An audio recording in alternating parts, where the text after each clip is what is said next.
Hello viewers, in this video I'll show you how to fix ChatGPT. Something seems to have gone wrong problem in ChatGPT application. If you want to solve this problem, please follow the step. Step 1. Long press or long tap in ChatGPT application. Go to Apps Info. Again click on Storage. Again click on Clear Data. Tap on Clear Cache Data. Step 2. Open Play Store.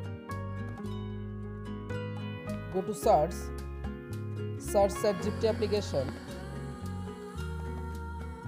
Update your ChatGPT application latest version. Step 3.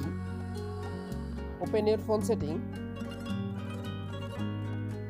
Go to Wi-Fi. You make sure your Wi-Fi or mobile data connection is properly connected. Step 4. Again open your ChatGPT application.